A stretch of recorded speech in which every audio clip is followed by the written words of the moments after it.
पुष्पांजलि वर्मा जिंदाबाद जिंदाबाद जिंदाबाद। रवीश कुमार जिंदाबाद जिंदाबाद जिंदाबाद। ग्राम पंचायत किन्नर के जनता जिंदाबाद जिंदाबाद जिंदाबाद।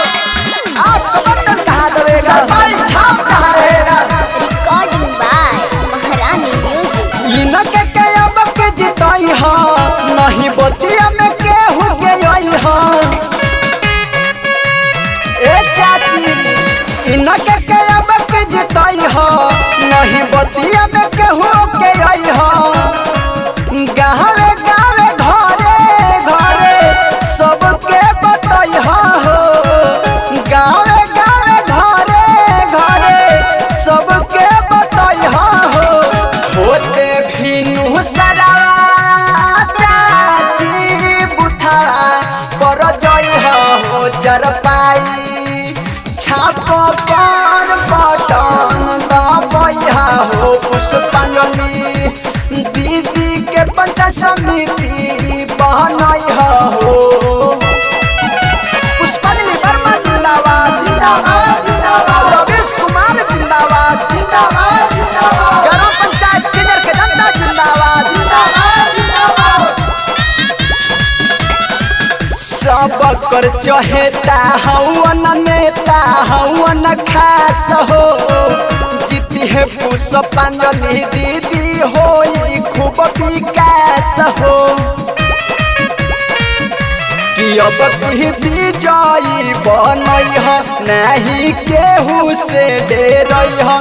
जाके बुथावा पर चाची तू बटन दबई ह। किंजर बन चैतावा में झंडा फहरई हो। किंजर बन चैतावा के लजिया बचई हो।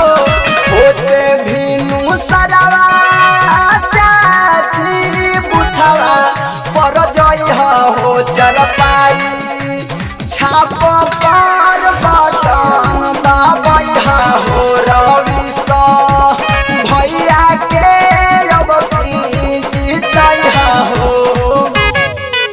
पुष्पांजलि वर्मा जिंदाबाद जिंदाबाद जिंदाबाद। रवीश कुमार जिंदाबाद जिंदाबाद जिंदाबाद। ग्राम पंचायत किन्नर के जनता जिंदाबाद जिंदाबाद जिंदाबाद। आपको बटन कहाँ दबेगा, सरकारी छाप कहाँ रहेगा। रिकॉर्डिंग बाय महारानी म्यूजिक। गरीब मजदूर सबके हो उधार हो। जीत जई है चाची रवीश भैया जब हमार हो। रहले साबाका के साथ रहले हरदम उनकर हाथ। कि मनोज सासी कांत के भैया एक बेर मानी लन बात। जय जय के नारायण की इनके लगई हा